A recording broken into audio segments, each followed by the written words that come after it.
ভাইরা, আল্লাহ সুবহানাহু ওয়া তাআলা পৃথিবীতে যুগে যুগে সময় এবং কালের পরিবর্তনে প্রত্যেকটা জাতির কাছে নবী এবং রাসূল পাঠিয়েছেন। সন্দেহ আছে? একটু আমার সাথে কথা বলবেন। সন্দেহ আছে? পৃথিবীতে এমন কোনো জাতি ছিল না যে জাতির কাছে আল্লাহর পক্ষ থেকে রাসূল প্রেরিত হয়নি। সেই পরিক্রমায় আল্লাহ তাআলা আমাদের নিকট একজন রাসূল পাঠিয়েছেন। তিনি হচ্ছেন মুহাম্মদুর রাসূলুল্লাহ সাল্লাল্লাহু আলাইহি ওয়াসাল্লাম। রাসূল করিম সাল্লাল্লাহু আলাইহি ওয়াসাল্লামকে আল্লাহ তাআলা আমাদের জন্য অনুগ্রহ হিসাবে পাঠিয়েছেন। কি হিসাবে? একটু ভাই বলেন, আমাকে সহযোগিতা করেন। কি হিসাবে? অনুগ্রহ হিসাবে। রাসূল করিম সাল্লাল্লাহু আলাইহি ওয়াসাল্লাম ছিলেন तमाम বিশ্ব জাহানের জন্য আল্লাহর প্রেরিত অনুগ্রহ।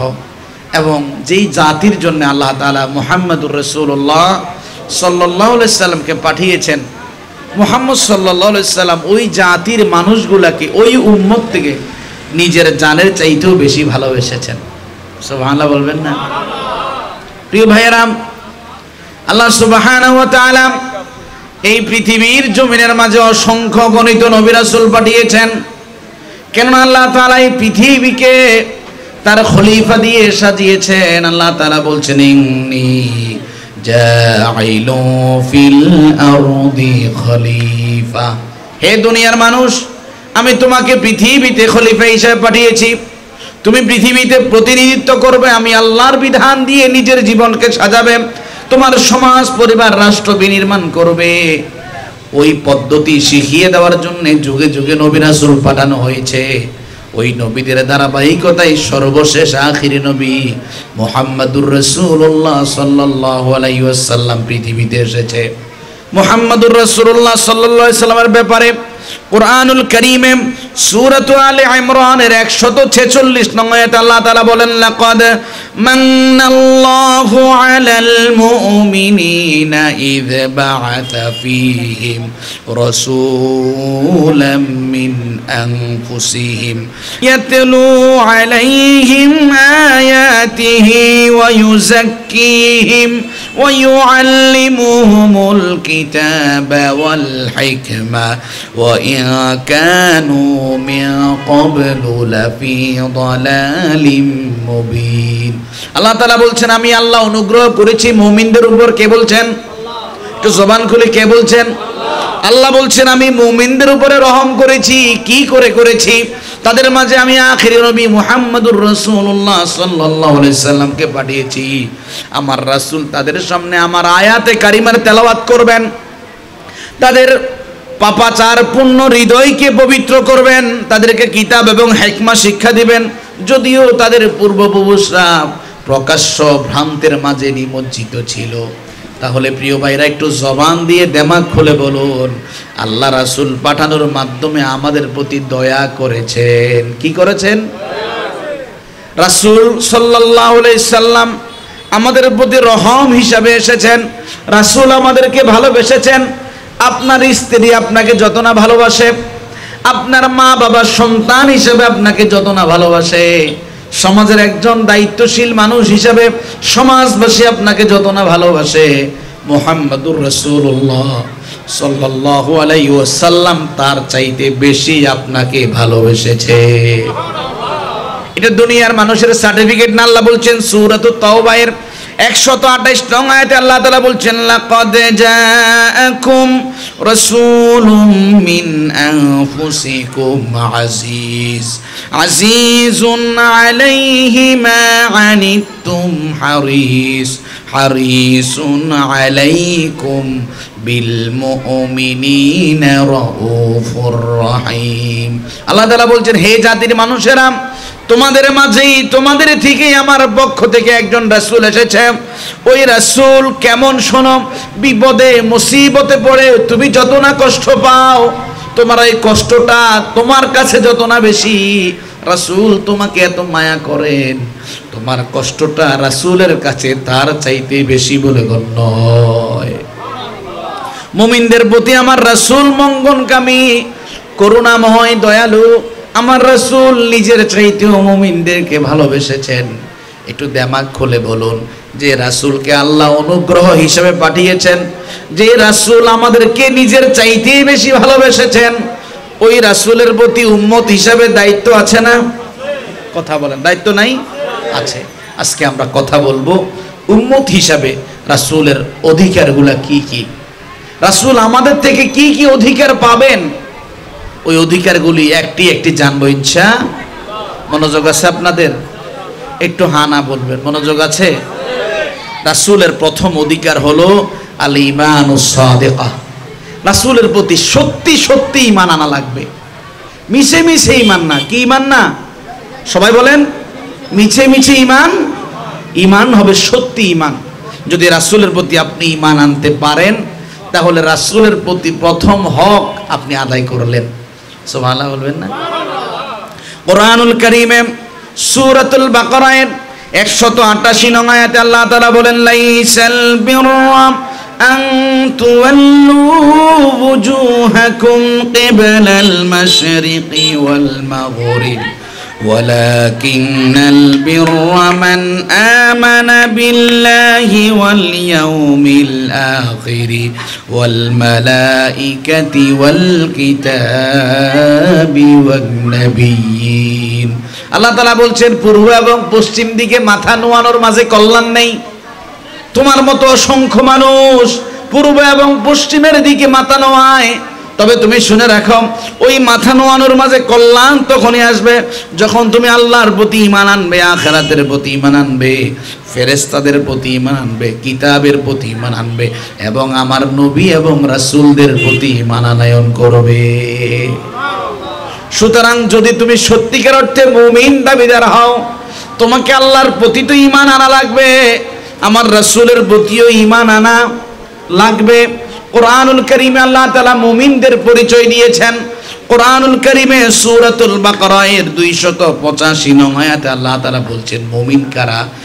কুল্লুন আমানা বিল্লাহি ওয়া মালাইকাতিহি ওয়া কুতুবিহি ওয়া রুসুলিহি لا نفرق بين أحد من رسله وقالوا سمعنا وأطعنا غفرانك ربنا وإليك المصير। আল্লাহ তাআলা বলছেন, মুমিন হচ্ছে তারা যারা এই কথা বলে, আমি আল্লাহর প্রতি ঈমান এনেছি, ফেরেশতার প্রতি ঈমান এনেছি, কিতাবের প্রতি ঈমান এনেছি, রাসূলদের প্রতি ঈমান এনেছি, আমি কোন রাসূলের সাথে কোন রাসূলের মতো পার্থক্য করি না। আর তারাই কথা বলে, আল্লাহ তোমার রাসূল যা বললো তা আমি শুনলাম, যা বললো তা আমি মানলাম। শোনা এবং মানার সিদ্ধান্ত দেওয়ার পরেও আমার জীবনে অনেক গুনাহ হয়েছে, আমি তোমার কাছেই ফিরে যাব, আমার গুনাহগুলি মাফ করে দাও। তার মানে কি বুঝলেন? রাসূলের প্রথম হক হলো আশেকে রাসূল, আশেকে রাসূল পরিচিতি পাওয়ার প্রথম দাবি হলো আপনি রাসূলের প্রতি ঈমান আনা লাগবে। কি আনা লাগবে? প্রিয় ভাইয়েরা, হাদিস শরীফে উল্লেখ করা হয়েছে, হযরতে আবু হুরায়রা রাদিয়াল্লাহু আনহু হাদিস বর্ণনা করেন, মুসলিম শরীফের হাদিস। রাসূল করিম সাল্লাল্লাহু আলাইহি সাল্লাম বলেন, ওয়াল্লাযী নাফসি মুহাম্মাদিন বিয়াদি, আমি মুহাম্মদ আল্লাহর কসম করে বলি। প্রিয় ভাইয়েরা, রাসূলের কসম করার কোনো প্রয়োজন নাই, কিন্তু রাসূল কসম করে উম্মতকে গুরুত্ব বোঝাচ্ছেন। উম্মতরা শোনো, লা ইয়াসমাউ বি আহাদুম মিন হাদিহিল উম্মাহ ইয়াহুদিয়ুন ওয়ালা নাসরানিয়ুন। আমি নবুয়ত পাওয়ার পরে কোন ব্যক্তি যদি ইহুদির ঘরে জন্ম নেয়, জন্ম নিতেই পারে, তার বাবা ইহুদি। কোন ব্যক্তি যদি নাসারার ঘরে জন্ম নেয়, নিতেই পারে, তার বাবা খ্রিস্টান।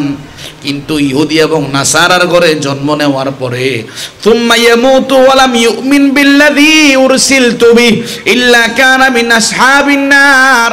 সেই ইহুদি হয়ে জন্ম নিয়েছে, দোষের বিষয় না। খ্রিস্টান হয়ে জন্ম নিয়েছে, দোষের বিষয় না। কিন্তু সে আমার রিসালাতের বাণী শুনেছে, আশহাদু আন্না মুহাম্মাদার রাসূলুল্লাহ, এটি তার কানে পৌঁছিয়েছে।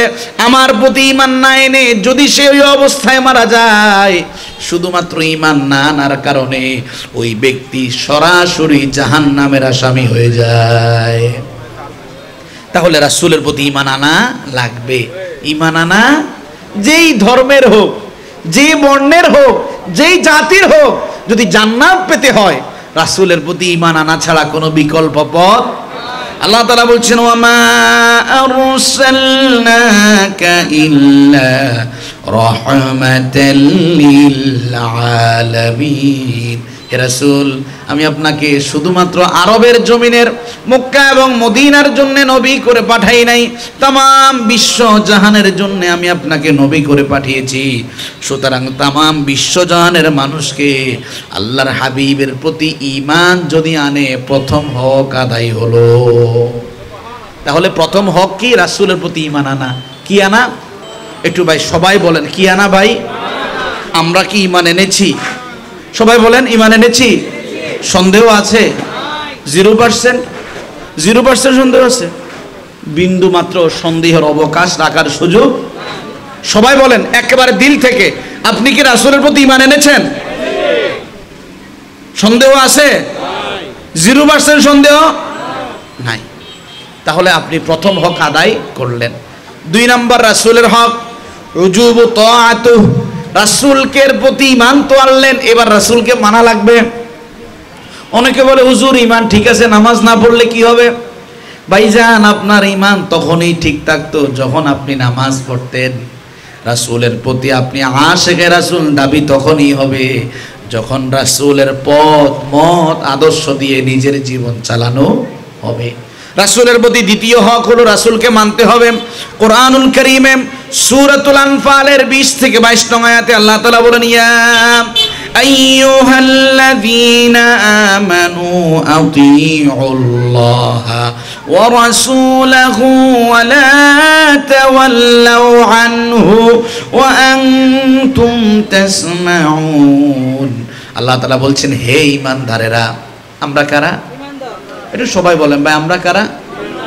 আল্লাহ আমাদেরকে বলছেন হে ঈমানদারেরা, আমার রাসূল যা বলছে তা তোমরা শুনছো, যদি শুনে থাকো তাহলে আমার রাসূলের আনুগত্য করো, আমি আল্লাহর গোলামি করো। সাবধান, আমার রাসূলের তোমরা সীমা লঙ্ঘন করো না। আল্লাহ তাআলা কুরআনুল কারীমে সূরাতুল হাশরের 7 নং আয়াতে বলছেন ওয়ামা আতাকুমুর রাসূলু ফাখুযুহু ওয়ামা নাহাকুম আনহু ফান্তাহু। আমার রাসূল তোমাদের কাছে যা যা নিয়ে এসেছে তা গ্রহণ করো, যা যা থেকে তোমাদেরকে নিষেধ করছে তোমরা ওই জিনিস থেকে নিজেকে নিবৃত্ত করো। ওয়াত্তাকুল্লাহ, সাবধান, আমি আল্লাহকে ভয় করো।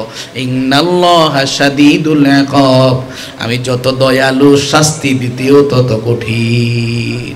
তাহলে রাসূলকে মানা ছাড়া কোনো বিকল্প পথ নাই। যারা রাসূল কারীম সাল্লাল্লাহু আলাইহি ওয়াসাল্লামকে মানে না তারা মুমিন। মানে না বলতে এরকম সব সিদ্ধান্ত মানে, কোনো একটা সিদ্ধান্ত স্বার্থে লেগেছে, এমন হয় কি হয় না? স্বার্থে যখন লাগে যদি বলেন আমি মানি না, আপনি মুমিন হতে পারলেন? আল্লাহ কসম করেছেন সূরাতুন নিসায়ের 65 নং আয়াত আল্লাহ তাআলা বলছেন ফালা ওয়া রাব্বিকা লা ইউমিনুনা হাত্তা ইউহাক্কিমুকা ফীমা শাজারা বাইনাহুম থুম্মা লা ইয়াজিদুনা ফী আনফুসিহিম হারাজাম মিম্মা কাদাইতা ওয়া ইউসাল্লিমু তাসলিমা। আল্লাহ তাআলা বলছেন আমি আল্লাহ কসম করছি। কে কসম করলো? একটু সবাই বলেন কে? আল্লাহর নাম একটু উচ্চ আওয়াজে বলুন কে বলছেন? আল্লাহ বলছেন আমি আল্লাহ বলছি, কসম করছি তুমি মুমিন হতে পারবে না যতক্ষণ না নিজের জীবনের সব সিদ্ধান্তগুলি আমার রাসূলের সিদ্ধান্তের আলোকে না সাজাবে। আমার রাসূল একটা সিদ্ধান্ত দিয়েছে, ওই সিদ্ধান্তের ব্যাপারে যদি তোমার বিন্দু মাত্র কুণ্ঠাবোধ থাকে, আমি আল্লাহ কসম করে বলছি ফালা ওয়া রাব্বিকা লা ইউমিনুন, এখনো তুমি মুমিন হতে পারলে না। তাহলে রাসূল কারীম সাল্লাল্লাহু আলাইহি সাল্লামের দ্বিতীয় হক হলো রাসূলকে মানতেই হবে। মানতেই 50% নাকি 100%? সবাই বলেন কত পার্সেন্ট? 100%। হাদিস শরীফ উল্লেখ করা হয়েছে, হযরত আবু হুরায়রা রাদিয়াল্লাহু আনহু হাদিস বর্ণনা করেন, রাসূল কারীম সাল্লাল্লাহু আলাইহি সাল্লাম বলেন কুল্লু উম্মতি ইয়াদখুলুনাল জান্নাহ, আমার সমগ্র উম্মত জান্নাতে যাবে ইল্লা মান আবা, তবে যারা আমাকে সীমা লঙ্ঘন করলো, আমাকে অস্বীকার করলো তারা ছাড়া। সাহাবায়ে কেরাম বললেন, ইয়া রাসূলুল্লাহ, আপনার উম্মত আবার আপনাকে অস্বীকার করে কিভাবে? রাসূল বললেন, মান আতাআনি দাখালাল জান্নাহ ওয়া মান আসানি ফাকাদ আবা। যে উম্মত আমার অনুকরণ করলো সে জান্নাতে প্রবেশ করবে, আর যে উম্মত আমার সীমা লঙ্ঘন করলো, সীমা লঙ্ঘন করা মানে সে যেন আমার অবাধ্য হলো, সে জাহান্নামী হলো। সুতরাং যদি আশিকে রাসূল দাবিদার প্রকৃতপক্ষে হই, তাহলে রাসূলের আনুগত্য ছাড়া বিকল্প কোনো পথ আছে কি? প্রিয় ভাইয়েরা, রাসূল করিম সাল্লাল্লাহু আলাইহি ওয়াসাল্লামকে যদি আমরা নিজের জীবনের প্রত্যেকটা পরতে পরতে বাস্তবায়ন করতে পারি, তাহলে এই রাসূলের প্রতি আমাদের আনুগত্য সফল হবে। রাসূলের প্রতি 3 নম্বর হক হলো মুহাব্বাতুহু, রাসূলকে ভালোবাসতে হবে। কি করতে হবে? দেখা যায় আমি রাসূলের আনুগত্য করলাম, রাসূলের প্রতি ঈমানও আনলাম, কিন্তু রাসূলকে ভালোবাসি না। তাহলে আপনার দিলটা এখনো মরা না জিন্দা? একটু সবাই বলেন ভাই, মরা না জিন্দা? তাহলে রাসূলকে ভালোবাসতে হবে। কেমন ভালোবাসবেন? হযরত আনাস ইবনে মালিক রাদিয়াল্লাহু আনহু হাদিস বর্ণনা করেন, সহিহ বুখারীর হাদিস। রাসূল করিম সাল্লাল্লাহু আলাইহি সাল্লাম বলেন, লা ইউমিনু আহাদুকুম হাত্তা কুনা হাব্বা ইলাইহি মিন ওয়ালিদিহি ওয়া ওয়ালাদিহি ওয়ান নাসি আজমাইন। রাসূল বলেন, ততক্ষণ পর্যন্ত পূর্ণাঙ্গ মুমিন তুমি হতে পারবে না যতক্ষণ না নিজের মা বাবা, নিজের সন্তান সন্ততি, আপনজন সব মানুষের তুলনায় আমি রাসূলকে তোমার হৃদয়ে ভালোবাসায় আসীন না করবে। পৃথিবীর জমিনে মানুষের সবচাইতে ভালোবাসার জায়গা হলো মা বাবা। কারণ এই মা বাবা নিজের সব সহায় সম্পদ দিয়ে আপনাকে মানুষ করেছে। একজন মা যদি ভিখারিও হয়, কখনো নিজের সন্তানকে কি বিক্রি করে দেয়? দেয় না। আবার সেই মা বাবা যখন মারা যায়, সব সম্পদ আপনার জন্য রেখে দিয়ে মারা যায়। আল্লাহর হাবিব সাল্লাল্লাহু আলাইহি সাল্লাম বলেন, ওই মা বাবা, সন্তান সন্ততি, নিজের জানের চাইতেও আমি রাসূলকে যদি ভালোবাসা না যায়, তোমার ঈমান এখনো পূর্ণতা আসে নাই। হাদিস শরীফে উল্লেখ করা হয়েছে, হযরত আব্দুল্লাহ ইবনে হিশাম রাদিয়াল্লাহু আনহু হাদিস বর্ণনা করেন, সহিহ বুখারীর হাদিস। তিনি বলেন, কুন্না মা'আন নবী সাল্লাল্লাহু আলাইহি ওয়াসাল্লাম হুয়া আখিযু বিয়াদি ওমর ইবনে খাত্তাব রাদিয়াল্লাহু আন। একদিন আমরা রাসূল করিম সাল্লাল্লাহু আলাইহি সাল্লামের সাথে ছিলাম। রাসূল করিম সাল্লাল্লাহু আলাইহি সাল্লাম মহব্বত করে হযরতে ওমরের হাত দুইখানা ধরলেন। হযরতে ওমর রাসূলকে বললেন, ইয়া রাসূলুল্লাহ, লা আনতা হাব্বা ইলাইয়া মিন কুল্লি শাইইন ইল্লা মিন নাফসি। ওগো নবীজি, আমি আপনাকে আমার জান ছাড়া সব কিছুর তুলনায় সবচেয়ে বেশি ভালোবাসি।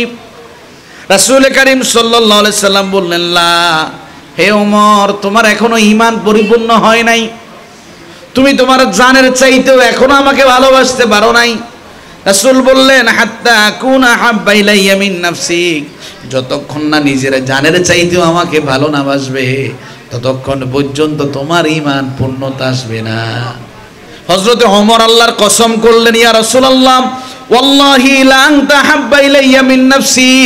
আমি সাহাবীদেরকে সাক্ষ্য রেখে বলছি, যদি আমার ঈমানে না থাকে আমার জিন্দেগি থেকে লাভ কি?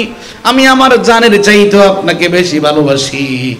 নবীজি বললেন, ওমর, তোমার ঈমান এখনই পরিপূর্ণ হয়েছে। যারা মক্কা মদিনায় গিয়েছেন, রাসূলের রওজায় রাসূলের সাথেই হযরত ওমর শুয়ে আছেন।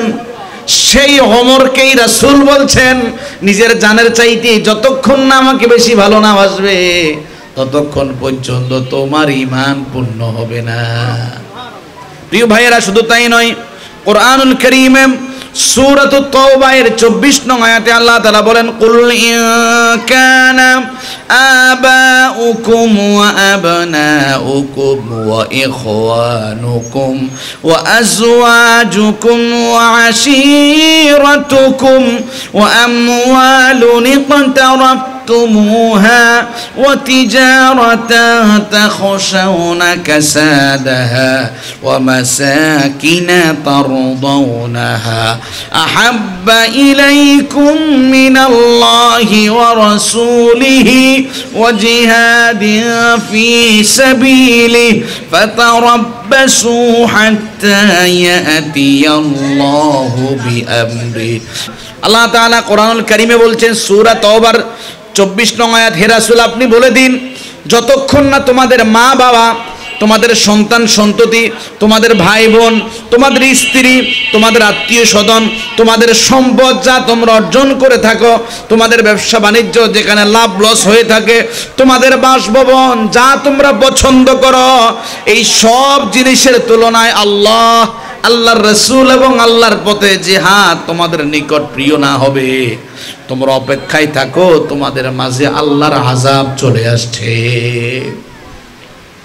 অর্থাৎ তোমার জান, তোমার মাল, তোমার সম্পদ, স্ত্রী, সন্তান, পরিবার, পরিজন, ধন সম্পদ, অট্টালিকা সব কিছুর আগে আল্লাহ, আল্লাহর রাসূল, আল্লাহর পথের জিহাদকে ভালোবাসা লাগবে। যদি তা না করো অপেক্ষা থাকো, আল্লাহর আযাব তোমাদের কাছে আসবে। তবে শুনে রাখো আল্লাহ তাআলা কোনো পাপিষ্ঠকে হেদায়েত দেয় না। প্রিয় ভাইয়েরা, তাহলে কোরআনের এই আয়াত বলছে আপনাকে অবশ্যই সব যাবতীয় সব জিনিসের তুলনায় আল্লাহ, আল্লাহর রাসূল, আল্লাহর পথের জিহাদকে ভালোবাসা লাগবে। এখন বললেন আমি আল্লাহকেও ভালোবাসলাম, রাসূলকেও ভালোবাসলাম, কিন্তু জিহাদ তো আমার ভালোবাসা আসে না। এমনটা করলে আপনি আযাবের অপেক্ষায় থাকেন। হাদিস শরীফ উল্লেখ করা হয়েছে, হযরত আনাস ইবনে মালিক রাদিয়াল্লাহু আনহু হাদিস বর্ণনা করেন, মুসলিম শরীফের হাদিস। তিনি বলেন, যা রাজুলুন ইলা রাসূলিল্লাহি সাল্লাল্লাহু আলাইহি ওয়াসাল্লাম ফাকালা ইয়া রাসূলুল্লাহ মাতা তাকুমুস সাআ। একজন সাহাবী রাসূলের কাছে আসলেন, এসে বললেন, ইয়া রাসূলুল্লাহ একটু জানতে ইচ্ছে হয় কখন কিয়ামত সংগঠিত হবে। নবীজি ওই সাহাবীকে বললেন, ওয়ামা আ'দাত্তা লিস-সাআ। ওয়ামা সাহাবী, কিয়ামত তো সংগঠিত হবে তুমি বললে, কিয়ামতের ময়দানে অনেক হিসাব নিকাশ আছে, আমলটুকু মিজানের পাল্লায় পরিমাপ করা হবে। আচ্ছা বলো তো, কিয়ামতের কথা তো জিজ্ঞাসা করলে, কিয়ামতের দিনের জন্য কি সংগ্রহ তুমি করলে? ওই সাহাবী বলি, ইয়া রাসূলুল্লাহ হুব্বুল্লাহ ওয়া রাসূলুহু, আমার কোনো সম্বল নাই, আমি আল্লাহ এবং তার রাসূলকে ভালোবাসি, এতটুকুই আমার সম্বল। রাসূল কারীম সাল্লাল্লাহু আলাইহি ওয়াসাল্লাম ওই সাহাবীকে বললেন, ফা ইন্নাকা মা'a মান আহবাবতা। ও সাহাবী, তোমার কোনো সম্বল নেই, তবে যেই সম্বলের কথা তুমি বলছো, আল্লাহ এবং তার রাসূলকে ভালোবাসো, আমি নবী বললাম যাকে তুমি ভালোবাসো কিয়ামতে তুমি তার সাথেই থাকবে।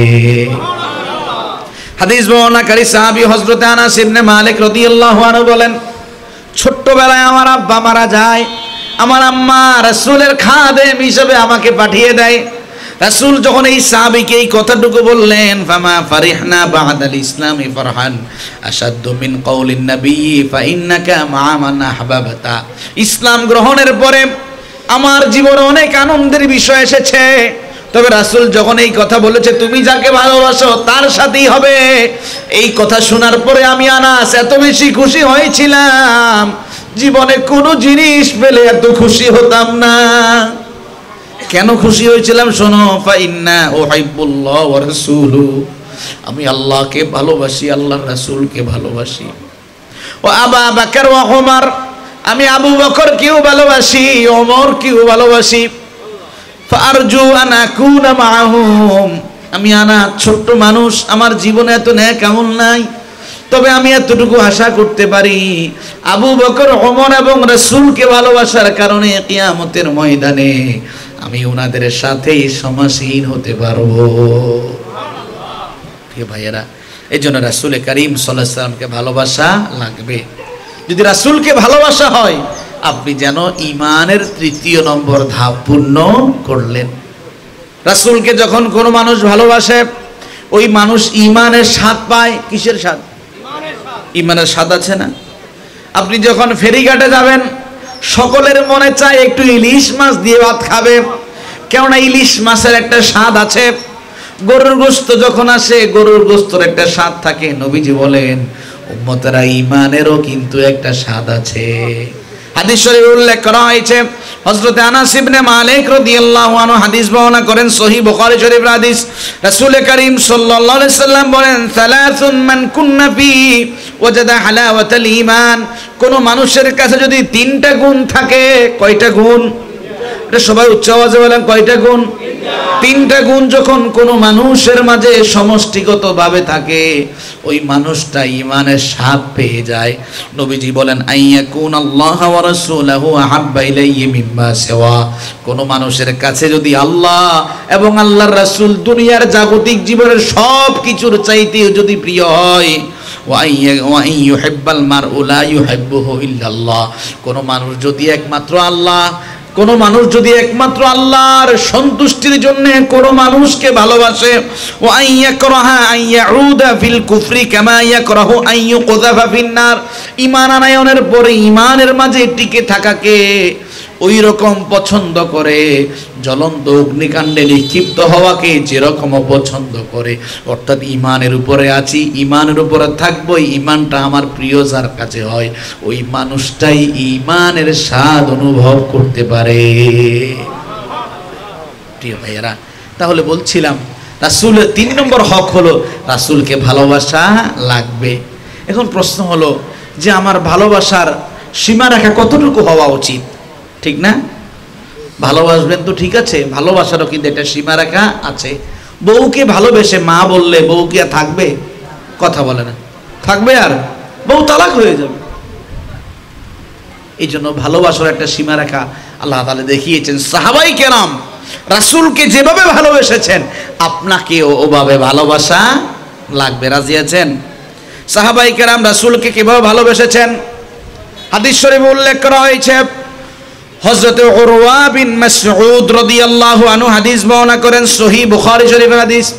হযরত উরওয়া ইবনে মাসউদ রাদিয়াল্লাহু আনহু বলেন, আমি যখন মুশরিক ছিলাম, মুশরিক হওয়ার সময়ে রাসূল করিম সাল্লাল্লাহু আলাইহি সাল্লাম যখন হুদাইবিয়ার সন্ধি করলেন, ওই সন্ধির দিবসে কাফেরদের পক্ষ থেকে সন্ধি করার জন্য আমি উরওয়া এসেছিলাম রাসূলের কাছে।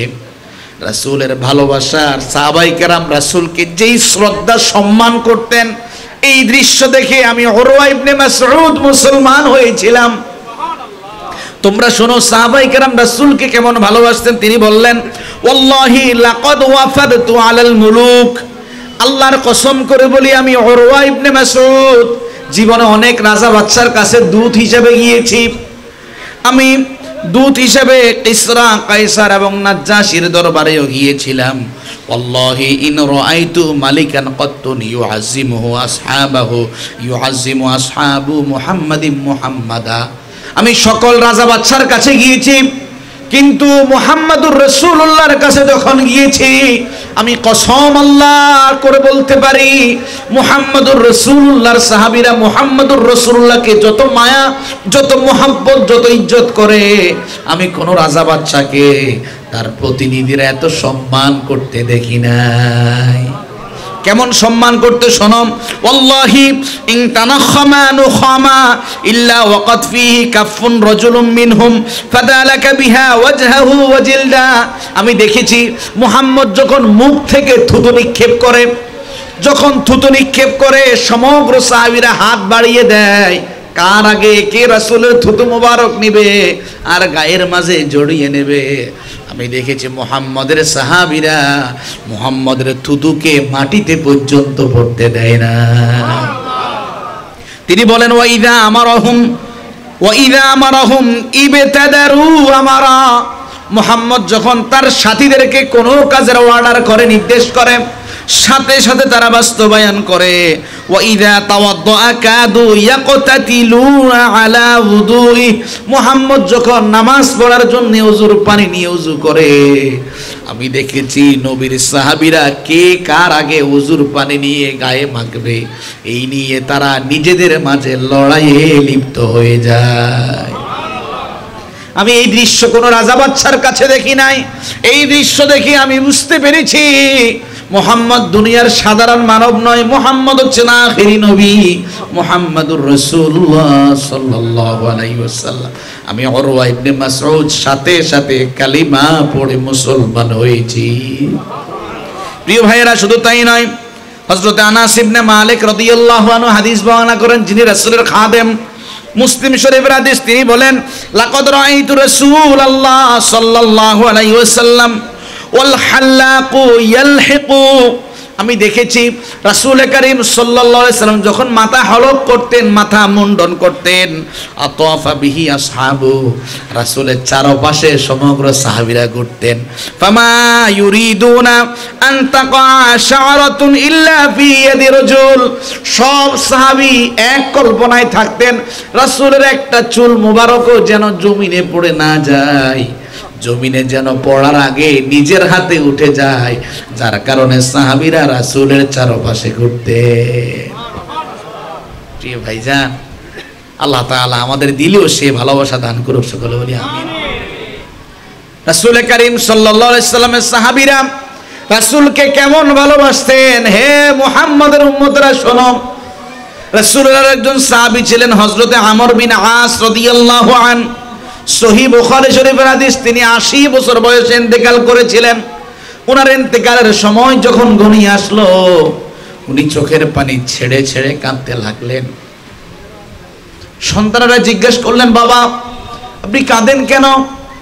আপনি তো মুহাম্মাদুর রাসূলুল্লাহর সাহাবী ছিলেন, আপনার ব্যাপারে তো রাসূল জান্নাতের সুসংবাদ প্রদান করেছেন, তবুও মৃত্যুর সময় আপনি কেন কাঁদেন? আমর ইবনে আস রাদিয়াল্লাহু আনহু বললেন, আমার সন্তানেরা আমার জীবনে 3টা অধ্যায় ছিল। কয়টা অধ্যায়? আমার জীবনের প্রথম অধ্যায় আমি মুহাম্মাদুর রাসূলুল্লাহকে অতীব ঘৃণা করতাম, আর কোনো মানুষকে এত বেশি অপছন্দ করতাম না। জীবনের দ্বিতীয় অধ্যায় আমি মুহাম্মাদের সাথে এসে ঈমান এনেছি, আমি আমার জানের চাইতেও মুহাম্মদকে ভালোবেসেছি। এখন আমার জীবনের তৃতীয় অধ্যায়, আমি মৃত্যুর সম্মুখে দণ্ডায়মান হয়েছি। তুমি শোনো, আমার সন্তানেরা শোনো, আমি মুহাম্মাদুর রাসূলুল্লাহকে কত ভালোবেসেছি। আমি মুহাম্মাদুর রাসূলুল্লাহকে এত বেশি ভালোবাসতাম, আমি যেন বেয়াদবি না হয়ে যায়, রাসূলের চেহারা মোবারকের দিকে ভয়েও কোনোদিন তাকাতাম না। তিনি বলেন, আজকে আমার জীবনের চলে যাওয়ার সময় যদি আমার রাসূল থাকতেন, তাহলে আমার আজকের কান্নার প্রয়োজন ছিল না। তিনি বললেন, আমার সন্তানেরা শোনো, আমি যখন ইন্তেকাল করব, তোমরা আমার জন্য ক্রন্দন করবে না, আমাকে দাফন করবে। একটা গরু জবে করলে, গরু জবে থেকে গোশত কেটে বন্টন করতে যতক্ষণ সময় লাগে, আমাকে দাফন করার পরে ততক্ষণ সময় দাঁড়িয়ে থাকবে, আমার জন্য একটু কোরআনুল কারীম তেলাওয়াত করবে এবং আমার জন্য দোয়া করে চিরজনমের বিদায় আমাকে দিয়ে দেবে। এটাই রাসূল করিম সাল্লাল্লাহু আলাইহি ওয়াসাল্লামকে সাহাবায়ে কেরাম ভালোবেসেছেন। হযরতে তালহা রাদিয়াল্লাহু আনহুর ঘটনা সহিহ বুখারীতে উল্লেখ করা হয়েছে। তালহা রাদিয়াল্লাহু আনহু তরুণ সাহাবী, নিজের জীবনকে রাসূলের জন্য বিলীন করেছেন, নিজের জানের চাইতেও ভালোবাসার প্রমাণ দেখিয়েছেন।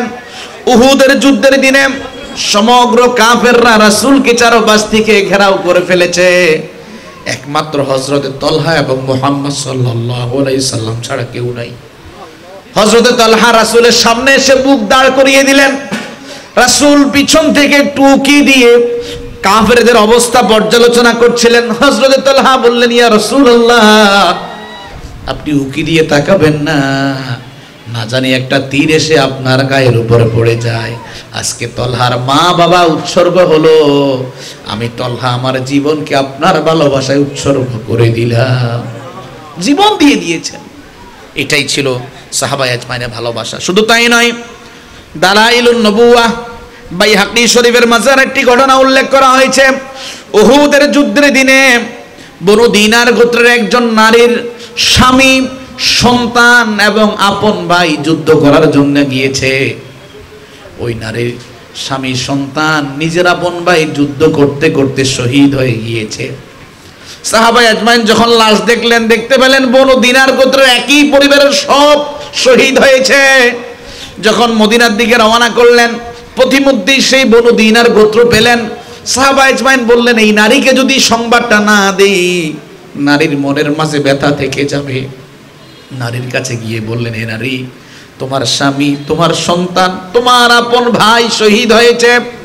ওই নারীকে যখন এই কথা বলা হলো, নারী বললেন, আমাকে আগে বলো রাসূল কেমন আছে? সাহাবা আজমাইন বললেন, রাসূল ভালো আছে। তখন ওই নারী বললেন, আরুনি, আমাকে রাসূলকে একবার দেখতে দাও, আমি রাসূলকে দেখব। সাহাবা আজমাইন বললেন, রাসূলকে এখন দেখা যাবে না। ওই নারী বললেন, আমাকে দেখতেই হবে, আমি রাসূলকে দেখব। ওই নারী রাসূলকে উকি দিয়ে একবার দেখলেন, এরপরে বললেন, কুল্লু মাসিবাতিন বা'দাকা জালালুন ইয়া রাসূলুল্লাহ। ওগো আল্লাহর নবী, আপনি জীবিত আছেন এই সংবাদ আমি পেয়েছি।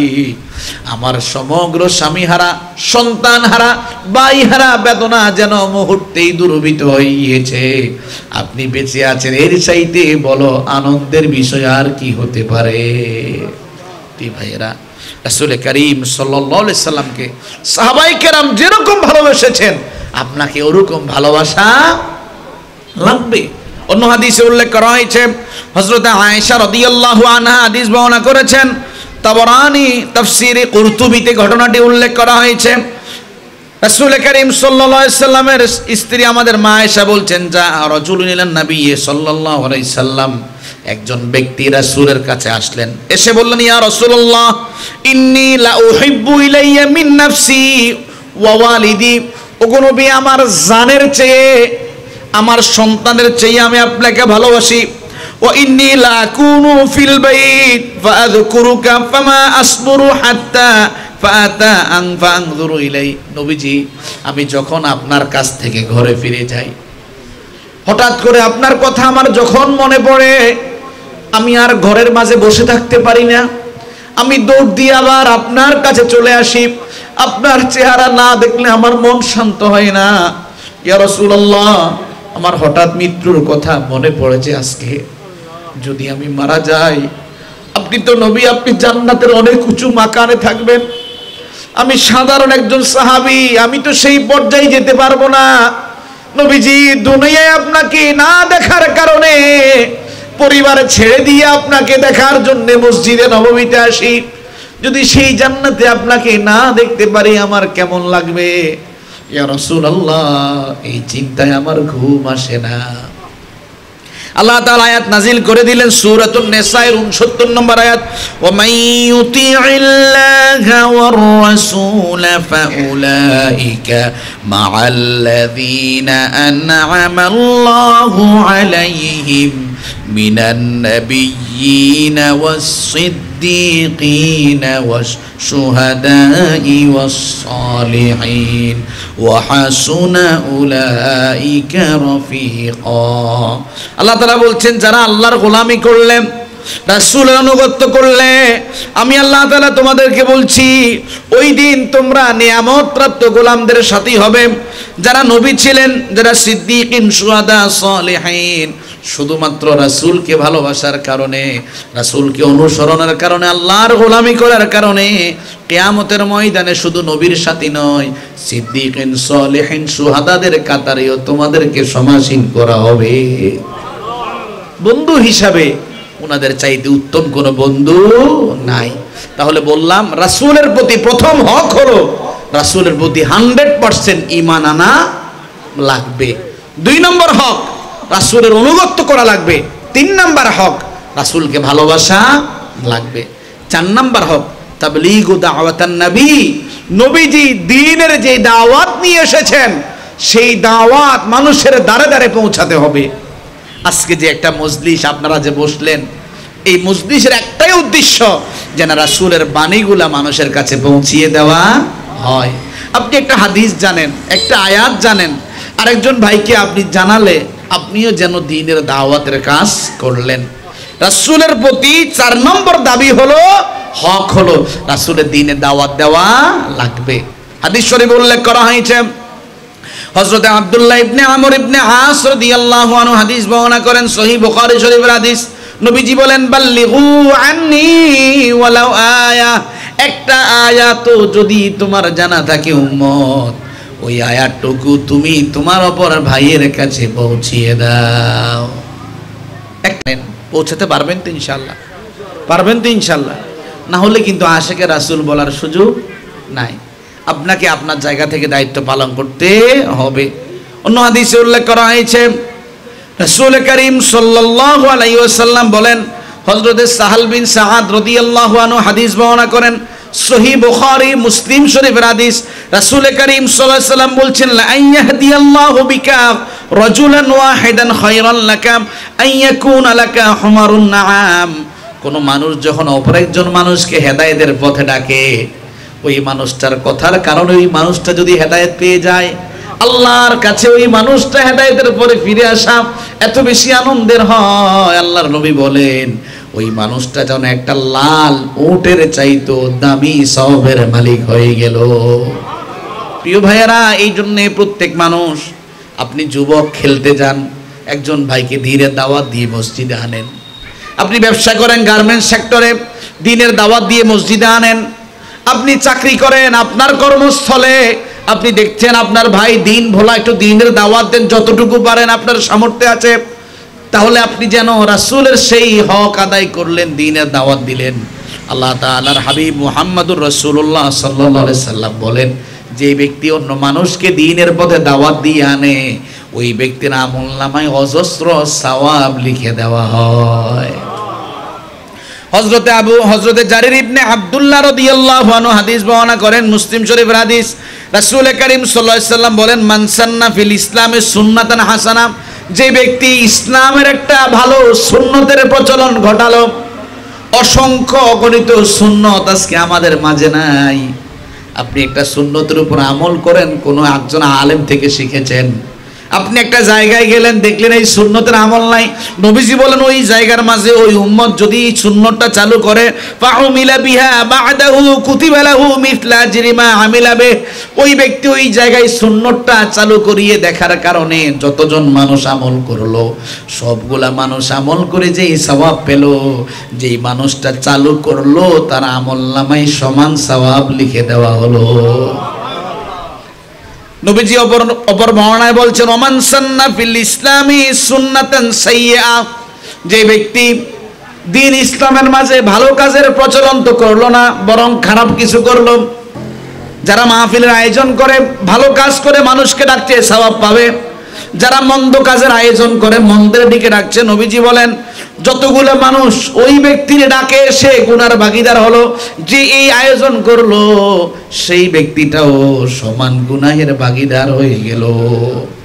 তাহলে আজকে যারা মাহফিল করলো, ওই মানুষগুলার এই আয়োজনের মধ্য দিয়ে যতগুলো মানুষ আমল করবে, যে মানুষরা আয়োজন করেছে তাদের আমলনামায় কি সওয়াব আসবে না? কথা বলেন, আসবে না? আসবে। প্রিয় ভাইয়েরা, তাহলে আমাদেরকে সর্ব অবস্থায় রাসূলের দ্বীনের দাওয়াত দেওয়া লাগবে। এটা রাসূলের প্রতি 4 নম্বর হক। 5 নম্বর হক বলে আমি আমার আলোচনা শেষ করব ইনশাআল্লাহ। যদি আলোচনা বেশি দীর্ঘায়িত হয়, ফজর না পড়ে যদি আপনি ঘুমান, তাহলে আপনি কি আশিকে রাসূল পরিচয় দিতে পারবেন?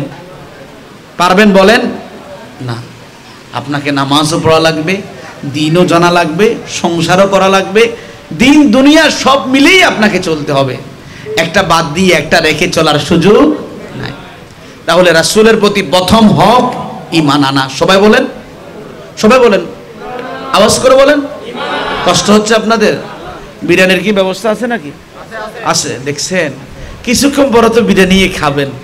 একটু শক্তি এনার্জি যদি লস না করেন, তাহলে পেটে তো খাবার আসবে না। তাহলে একটু উচ্চ আওয়াজে সবাই বলবেন, প্রথম হক কি? একটু সবাই বলেন ভাই, সহযোগিতা করেন। কি আনা? ঈমান আনা।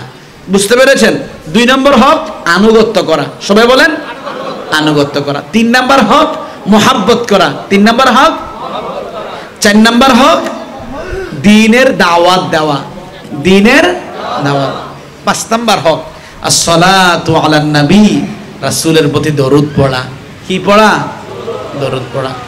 আল্লাহ তাআলা কোরআনুল কারীমে সূরাতুল আহজাবের 56 নং আয়াতে বলছেন, ইন্নাল্লাহা ওয়া মালাইকাতাহু ইউসাল্লুনা আলান নবী ইয়া আইয়ুহাল্লাযীনা আমানু সাল্লু আলাইহি ওয়া সাল্লিমু তাসলিমা। আল্লাহ তাআলা বলছেন, আমি আল্লাহ তাআলা আমার ফেরেশতা আমার রাসূলের প্রতি দরুদ পড়ি। হে ঈমানদারেরা, তোমরাও আমার রাসূলের প্রতি দরুদ পড়ো। পড়া যাবে ইনশাআল্লাহ। ছোট্ট একটা দরুদ, সাল্লাল্লাহু আলাইহি ওয়াসাল্লাম। সবাই বলেন উচ্চ আওয়াজে, সাল্লাল্লাহু আলাইহি ওয়াসাল্লাম।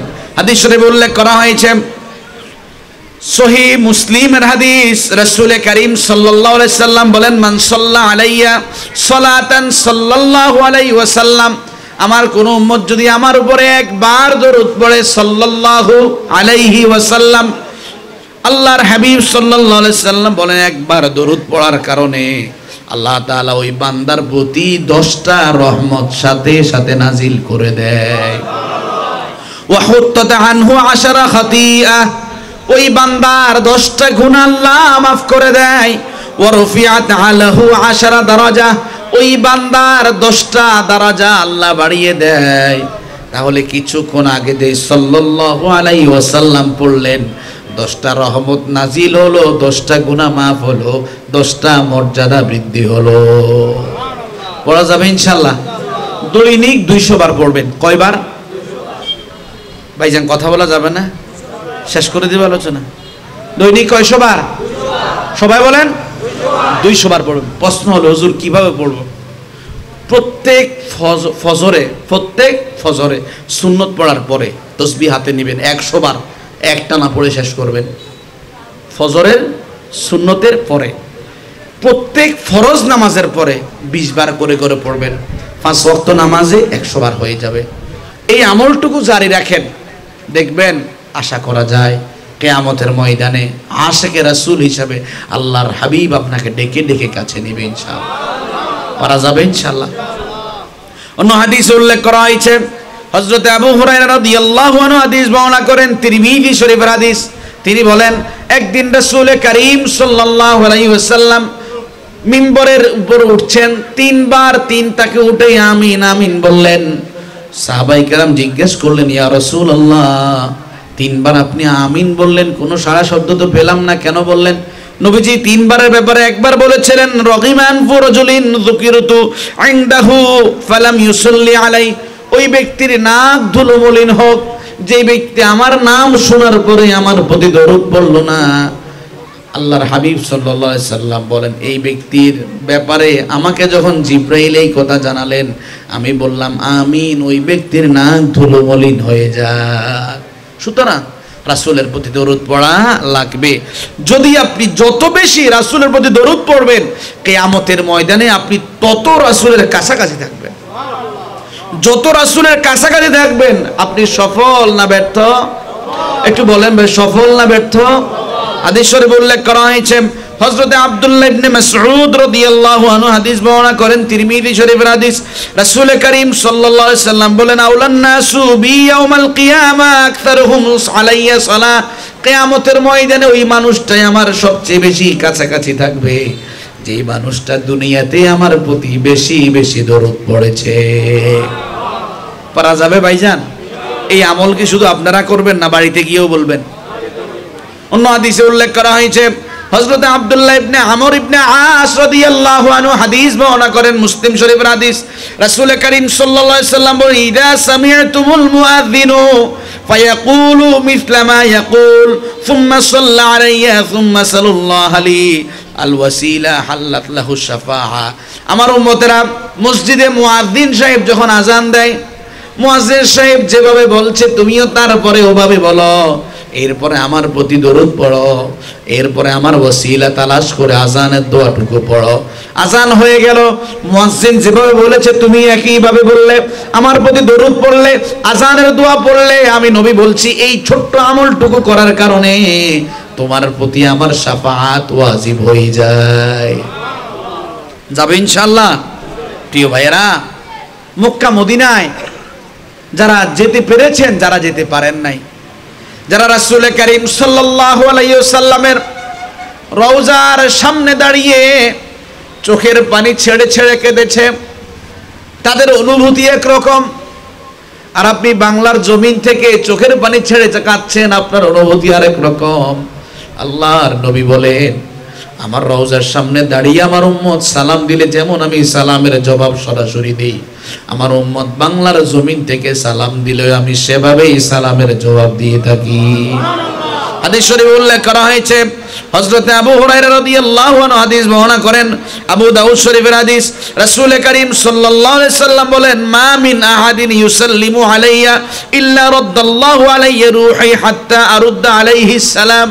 কোন উম্মত যখন আমার প্রতি দরুদ পড়ে, আল্লাহ তাআলার সাথে সাথে আমার রূহকে আমার মাঝে ফিরিয়ে দেয়। আমি সজ্ঞানে জিন্দা অবস্থায় কোন মানুষের সালাম যেভাবে নিতাম, পৃথিবীর প্রান্ত থেকে আমার উম্মত সালাম দিলে আমি সেই জিন্দা সালাম নিয়ে থাকি। ভাইরা, রাসূলের প্রতি 5 নম্বর হক হলো রাসূলের প্রতি দরুদ পড়া লাগবে। যদি আপনি দরুদ না পড়েন, আপনার দোয়া কবুল হবে না, আপনার দোয়া কবুল হবে। হাদিস শরীফে উল্লেখ করা হয়েছে, হযরত ওমর ইবনে খাত্তাব রাদিয়াল্লাহু আনহু হাদিস বর্ণনা করেন, তিরমিজি শরীফের হাদিস, রাসূল করিম সাল্লাল্লাহু আলাইহি সাল্লাম বলেন, ইন্নাদ দুআ মাওকুফুন বাইনাস সামাই ওয়াল আরদি লা ইয়াসউদু মিনহু শাইউন হাত্তা ইউসাল্লি আলাইয়া। রাসূল করিম সাল্লাল্লাহু আলাইহি সাল্লাম বলেন, কোন বান্দা যখন দোয়া করে, ওই দোয়াটা আসমান এবং জমিনের মাঝে ঝুলন্ত অবস্থায় থাকে। ওই আসমান এবং জমিন থেকে আরশে আজিম পর্যন্ত ওই দোয়া পৌঁছায় না, হাত্তা ইউসাল্লি আলা, যতক্ষণ না আমি নবীর প্রতি দরুদ পড়া না হয়। প্রিয় ভাইয়েরা, তাহলে আমরা কয়টা হক বলেছি? 5টা হক। কয়টা হক? একটু সবাই বলবেন, কয়টা হক? 5টা। 1 নম্বর হক হলো রাসূলের প্রতি ঈমান আনা। সবাই বলেন। এই যে আমি যে আপনাদের সাথে এতক্ষণ কথা বললাম, আমার কথাটা আপনারা কতটুকু বুঝলেন, এটা আপনাদের এখন জবাব দিয়ে আমি বুঝতে পারবো। প্রথম হক কি? এই আওয়াজও হবে না, সবাই বলেন। প্রথম হক কি? মাশাআল্লাহ। 2 নম্বর হক কি? মাশাআল্লাহ। 2 নম্বর হক কি? একটু সবাই বলেন। 2 নম্বর হক কি? আনুগত্য করা। প্রথম হক ঈমান আনা, দ্বিতীয় হক আনুগত্য করা, তৃতীয় হক কি? মহাব্বত করা, তৃতীয় হক কি? চতুর্থ হক কি? রাসূলের দ্বীনের দাওয়াত দেওয়া, রাসূলের দ্বীনের। পঞ্চম হক কি? দরুদ পড়া। পঞ্চম হক কি? দরুদ। এখন আমি প্রশ্ন করি, আজকে ফজরের নামাজ কে কে পড়েছেন? কষ্ট করে একটু হাত তোলেন, হাত নামান। আলহামদুলিল্লাহ। আচ্ছা বলেন, যারা সলাতুল ফজর পড়তে পারলেন না, আপনারা কি সফল? বলেন, বলেন ভাই, সফল? রাসূল করিম সাল্লাল্লাহু আলাইহি ওয়াসাল্লাম কোন সাহাবী যখন আসতেন, তাকে আগে সালাতের নির্দেশ দিতেন, এবং যেই সাহাবী নতুন মুসলিম হতেন, যে যাই পারে, যতটুকু পারে, নামাজে দাঁড় করিয়ে দিতেন। কিন্তু আমরা মুসলিমদের অবস্থাটা এমন হলো, আমরা নামাজ পড়ি না।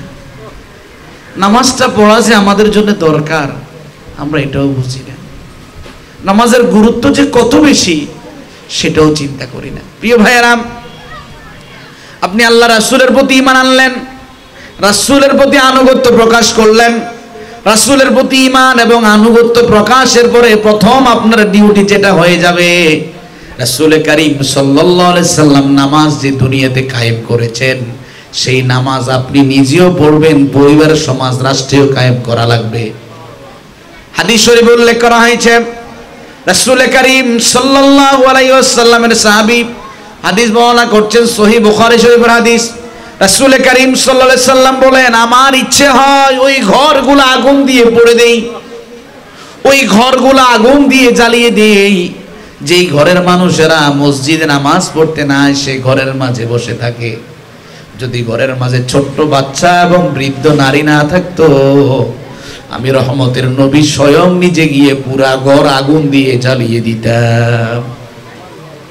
এই জন্য প্রিয় ভাইয়েরা, প্রথম দায়িত্ব নবীজির প্রতি ঈমান তো আনলেন, আনুগত্য করলেন। আনুগত্যের প্রথম বই প্রকাশ, নামাজ ছাড়া যাবে? সবাই বলেন, নামাজ পড়া যাবে? আপনি বাবা মুরব্বী, আপনার ঘরের মাঝে সন্তান আছে, আপনি ঠিকই নামাজে যান, কিন্তু সন্তানকে নামাজের জন্য ডাকেন না, এমনটাও যেন না হয়। নিজেও নামাজ পড়বেন, পরিবারকেও নামাজের জন্য ডাকবেন। কিয়ামতের ময়দানে যদি মুহাম্মাদুর রাসূলুল্লাহর শাফাআত পেতে হয়, সর্বপ্রথম যেই কাজ করা লাগবে তার নাম নামাজ। তার নাম কি? সবাই বলেন নামাজ। হাদিস শরীফে উল্লেখ করা হয়েছে, রাসূল করিম সাল্লাল্লাহু আলাইহি সাল্লামের স্ত্রী আমাদের মা আয়েশা সিদ্দিকা রাদিয়াল্লাহু আনহা বলেন, ইয়া রাসূলুল্লাহ, কিয়ামতের ময়দানে অসংখ্য নবীর উম্মত থাকবে, আপনি কি করে আপনার উম্মতকে খুঁজে খুঁজে বের করবেন? নবীজি বললেন, আয়েশা রে শোনো, আমার উম্মতকে খুঁজে বের করার একটা নিদর্শন আল্লাহ আমাকে দেখিয়েছেন। সেটা কি? পৃথিবীর জমিনে অসংখ্য অগণিত ঘোড়া আছে, যে ঘোড়াগুলার মাথার তুলির উপরের অংশটা সাদা। হাজারো ঘোড়া থাকুক, তুলি সাদা যেগুলা, সবগুলা খুঁজে বের করা যায়। কিয়ামতের ময়দানে সব উম্মতের মাঝে একটা ডিসটেন্স থাকবে, আমার উম্মতের পরিচয়। আমার উম্মতের হাত দিয়ে নূর চমকাবে, মুখ দিয়ে নূর চমকাবে, পা দিয়ে নূর চমকাবে। আমার উম্মতের নূরের ঝলক দেখে দেখে আমি টেনে টেনে আমার কাছে আনবো। সেটা কি করে সম্ভব? সেটা হলো ওযু। নামাজের আগে আপনাকে ওযু করতে হয়। রাসূল করিম সাল্লাল্লাহু আলাইহি ওয়াসাল্লাম সাহাবা আজমাইনদেরকে বলেন, আমার সাহাবীরা, তোমরা একটু মনে করো তো, ধরো তোমার বাড়ির সামনে একটা ঝর্ণা আছে, প্রতিদিন ওই ঝর্ণার মাঝে তুমি 5 বার গোসল করো। আচ্ছা বলো তো, তোমার গায়ের মাঝে কোনো ময়লা থাকবে নাকি? সাহাবায়ে কেরাম বলেন, ইয়া রাসূলুল্লাহ, কোন মানুষ যদি দৈনিক 5 বার গোসল করে, গায়ের মাঝে তো ময়লা থাকার কথা না। নবীজি বললেন, ঠিক অনুরূপ ভাবে 5 ওয়াক্ত নামাজ যদি আমার কোন উম্মত মসজিদে এসে নামাজ আদায় করে নেয়, গোসল করার কারণে গায়ে যেমন ময়লা থাকে না, 5 ওয়াক্ত নামাজ আদায়ের কারণে আমল নামায় গুনাহ থাকে না। এই জন্য প্রিয় ভাইয়েরা, হাদিস শরীফে উল্লেখ করা হয়েছে, রাসূল করিম সাল্লাল্লাহু আলাইহি সাল্লাম বলেন, কোন মানুষ যখন ওযু করতে যায়, গড়গড়ার সাথে যখন কুলি করে, মুখ দিয়ে যতগুলা গুনাহ হয়েছে, শেষ বিন্দু পানি যখন ঝরে যায়, মুখের সমগ্র গুনাহ আল্লাহ ঝরিয়ে দেয়। পায়ের মাঝে পানি দেয়। নবীজি বলেন, যতগুলো অঙ্গ ওযুর মাঝে ধৌত করা হয়, প্রত্যেকটা অঙ্গ ধোয়ার সাথে সাথে গুনাহগুলি মাফ হয়ে যায়। কিয়ামতের ময়দানে ফুলসিরাত পার হওয়ার জন্য নূর লাগবে। কি লাগবে? নূর ছাড়া ফুলসিরাত পার হওয়া যাবে না। নবী করিম সাল্লাল্লাহু আলাইহি সাল্লাম নামাজীদেরকে সুসংবাদ দিলেন, বাশশিরিল মাশাঈন, ও সাহাবীরা যারা রাতের অন্ধকারে মসজিদের দিকে হেঁটে হেঁটে আসো, তোমাদেরকে আমি সুসংবাদ দিচ্ছি, কিয়ামতের ময়দানে তোমাদের জন্য উজ্জ্বল আলোর ব্যবস্থা তোমার রব করে দেবে। প্রথম হক তো আদায় করলেন, 5 ওয়াক্ত নামাজ। কেউ কি ছাড়বেন? বলেন, কেউ ছাড়বেন? প্রিয় ভাইয়েরা, অন্য হাদিসে উল্লেখ করা হয়েছে, যারা হজ করেছে, উমরা করেছে, তাদের একটা ড্রেস আছে, ইহরাম। কি ইহরামের কাপড় তো সবাই চিনেন তো? ইহরাম, একজন হাজী সাহেব যখন ইহরামের কাপড় পরে, আল্লাহর কসম করে বলি, যার পরনে ইহরামের কাপড় এসেছে, তার মন কত আনন্দে পুলকিত হয়েছে সে ছাড়া আর কেউ জানে না। আল্লাহর নবী বলেন, আমার কোন উম্মত যদি ঘর থেকে ওযু করে, কোন জায়গা থেকে? মনোযোগ আছে আপনাদের? কোত্থেকে ওযু করে? ঘর থেকে। আমার কোন উম্মত যদি ঘর থেকে ওযু করে মসজিদের দিকে হেঁটে হেঁটে রওনা হয়, একজন হাজী সাহেব ইহরামের কাপড় পরে কাবার দিকে যখন রওনা দেয়, তার যেমন সম্মান আল্লাহর কাছে থাকে, ওযু করে মসজিদের দিকে রওনাকারীও যেন সেই ইহরাম পরিত হাজীতে পরিণত হয়। অন্য হাদিসে উল্লেখ করা হয়েছে, রাসূল করিম সাল্লাল্লাহু আলাইহি সাল্লাম বলেন, ইয়াউমুল জুমার দিবসে আমার কোন উম্মত যখন মসজিদের দিকে রওনা হয়, সে যতগুলা কদম দেয়, প্রত্যেকটা কদমের বিনিময়ে 1 বছরের নফল নামাজ, 1 বছরের নফল রোজার সওয়াব লিখে দেওয়া হয়। ভাই সব মসজিদে আসবেন? কথা বলেন, মসজিদে আসবেন? মসজিদে এসে কি গল্প করবেন? অসংখ্য মুসল্লি আছে, মসজিদের গেটটা খোলা পেলেই মসজিদে ঢুকে ঘুমায়, আছে না নাই? মসজিদে ঢুকেই দুনিয়ার জাগতিক যত কিচ্ছা কাহিনী আছে সব শুরু করে, এমন মুসল্লি কি নাই? আছে। সাবধান, মসজিদে এসে কোনো কথা বলা যাবে। হাদিস শরীফে উল্লেখ করা হয়েছে, ইউসবিহু লিকুল্লি সুলামা সাদাকা, প্রতিদিন সকালবেলা বান্দা যখন ঘুম থেকে উঠে তার প্রত্যেকটা শরীরের জয়েন্টের উপরে আল্লাহর পক্ষ থেকে সাদাকা নির্ধারিত হয়ে যায়। কি নির্ধারিত? মনোযোগ আছে আপনাদের? মনে হয় যেন শেষ করে দিলে ভালো হয়। কি বলেন? কেউ কি বিরিয়ানির জন্য আসছেন? কেউ বিরিয়ানি নেবেন না তো? সব তো মনে হয় যেন আজকে আমিই পাবো। কি বলেন? বিরিয়ানিও নেবেন, একটু মনোযোগী হন। মনোযোগ আছে তো সবার ইনশাআল্লাহ? রাসূল কারীম সাল্লাল্লাহু আলাইহি সাল্লাম বলেন, প্রত্যেকটা শরীরের জয়েন্টের উপরে আল্লাহ তাআলার পক্ষ থেকে সাদাকা নির্ধারিত থাকে। ইউসবিহু ফি কুল্লি ইয়াউমিন সাদাকা, প্রতিদিন গোলামকে সাদাকা আদায় করতে হয়। প্রশ্ন হলো, দান করা সাদাকা সেটা আমরা জানি, গরিব দুঃখীকে সহযোগিতা করা সাদাকা, মসজিদে দান করা সাদাকা, বিপদে পড়েছে দান করা সাদাকা। নবীজি বলেন, ওটা তো তুমি তাকে দান করে সহযোগিতা করলে, তবে একটা সাদাকার জবাব শোনো। তুমি যখন সকালবেলা ঘুম থেকে উঠলে, তুমি যখন সুবহানাল্লাহি ওয়া বিহামদিহি পড়লে, একটা সাদাকা হয়ে গেল। তুমি যখন আলহামদুলিল্লাহ পড়লে, আরেকটা সাদাকা হয়ে গেল। তুমি যখন লা ইলাহা ইল্লাল্লাহ পড়লে, আরেকটা সাদাকা হয়ে গেল। তুমি যখন আল্লাহু আকবার বললে, আরো একটা সাদাকা হয়ে গেল। তুমি যখন সৎ কাজের আদেশ দিলে, মন্দ কাজের বিরোধিতা করলে, তুমি আরো একটা সাদাকা আদায় করে নিলে। এভাবে যদি দৈনিক তুমি তোমার শরীরের প্রত্যেকটা জয়েন্টের হক আদায় করতে চাও, তোমাকে প্রতিদিন সুবহানাল্লাহ, আলহামদুলিল্লাহ, আল্লাহু আকবার, লা ইলাহা ইল্লাল্লাহ এই আমলগুলা করা দ্বারা শুধু টাকা দিয়ে দান নয়, তোমার শরীরের সাদাকা যেন তুমি আদায় করে নিলে। করা যাবে? করা যাবে ইনশাআল্লাহ। এতদিন যারা করেন নাই, আগামীকাল সকাল থেকে করবেন তো ইনশাআল্লাহ। প্রিয় ভাইয়েরা, মসজিদে আপনি ঢুকলেন, ঢুকার পরে আপনি 2 রাকাত তাহিয়াতুল ওযু নামাজ আদায় করলেন। এখনো নামাজের সময় হয় নাই। ইমাম সাহেব মসজিদে নামাজের ওয়াক্তের সময় হওয়ার সাথে সাথে প্রবেশ করেন, কিন্তু সামান্য যে ডিস্টেন্স একটা সময়ের মাঝে আপনি পড়ে আছেন, যদি কারো সাথে গল্প গুজব না করেন, যদি তাসবিহ না পড়েও ওই জায়গায় বসে থাকেন, আল্লাহর নবী বলেন, যতক্ষণ অপেক্ষা করলে ততক্ষণ সময় তোমার আমলনামায় নামাজের সওয়াব লিখে দেওয়া হলো। কথা কি আর বলা যাবে? মসজিদে গিয়ে বলবেন আর কথা? নামাজটুকু সুন্দর করে আদায় করবেন। কিভাবে? সুন্দর করে, মানুষকে দেখানোর জন্য? কথা বলে না ভাই, মানুষকে দেখানোর জন্য? সাবধান। হাদিস শরীফে উল্লেখ করা হয়েছে, রাসূল কারীম সাল্লাল্লাহু আলাইহি সাল্লাম, আমার উম্মত, তোমাকে আমি শিরকুল খাফি, গোপন শিরিকের ব্যাপারে সাবধান করছি। কি শিরিক? গোপন শিরিক। কি শিরিক? মূর্তির সামনে সেজদা দেওয়া সরাসরি শিরিক, আল্লাহর সাথে অংশীদার করা সরাসরি শিরিক, রিজিক আল্লাহ দেয় না অমুকে দেয় বলা সরাসরি শিরিক। নবীজি বলেন, এই শিরিক ছাড়াও গোপন একটা শিরিক আছে, যেই শিরিক মুমিন মুসলমানরা করে থাকে। প্রিয় ভাইয়েরা, আল্লাহ তাআলা বলছেন, ফামা কানা ইয়ারজু লিকা রাব্বিহি ফালইয়ামাল আমালান সালিহা ওয়ালা ইউশরিক বিইবাদাতি রাব্বিহি আহাদা। যারা কিয়ামতের ময়দানে তোমার রবের সাথে দেখা হবে এই তামান্না করো, তোমার রবকে তুমি দেখতে পাবে এই আশা ব্যঞ্জনা করো, তোমাদেরকে বলছি নেক আমল করো, সৎ আমল করো, আমল সালেহ করো, কখনো তোমার রবের সাথে তুমি শরীক করো না। গোপন একটা শিরিকের কথা বলি, নবীজি বলেন, আমার উম্মত সাবধান করছি, গোপন শিরিক করা যাবে।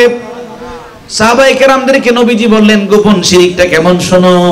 একজন নামাজি সুন্দর করে নামাজে দাঁড়ালো, বলেন তো নামাজ কি মুসলমান পড়ে? নামাজ কারা? মুসলমান না পড়ে? কারা পড়ে? হিন্দুরা নামাজ পড়ে, খ্রিস্টান নামাজ পড়ে, নামাজ কারা পড়ে? মুসলমান। নবীজি বলেন, কোন মুসলমান আল্লাহু আকবার বলে নামাজে দাঁড়ালো, খুব মায়া মোহাব্বত নিয়ে তাজিমের সাথে নামাজ আদায় করলো, কিন্তু তার উদ্দেশ্য হলো আরেকজন মানুষকে দেখাবে সে সুন্দর নামাজি। নবীজি বলেন কোন মানুষকে দেখানোর উদ্দেশ্যে যদি সুন্দর করে নামাজ আদায় করা হয়, এটা নামাজ থাকে না, এটা যেন আল্লাহর সাথে শিরিক করা হয়। ভাইজান এমনটা করা যাবে? এমনটা করা যাবে? সাবধান। তাহলে আমাদের আলোচনার বিষয় কি ছিল? রাসূলের প্রতি হক গুলা কি কি? আশেকে রাসূল কি সবাই আছেন এখানে? আশেকে রাসূল আছেন সবাই? তাহলে আমি আবার আমার কথা পুনরায় রিপিট করছি, আলোচনা দীর্ঘায়িত আর হবে না, শেষ এখানে আলোচনা শেষ। যদি আল্লাহ তাআলা হায়াত আবারও বাঁচিয়ে রাখে, কখনো যদি আবার আপনাদের সাথে দেখা হয়, দেখা আবার হবে ইনশাআল্লাহ। কিন্তু দীর্ঘায়িত রাতে 2টা 3টা পর্যন্ত আলোচনা করে মানুষের ঘুম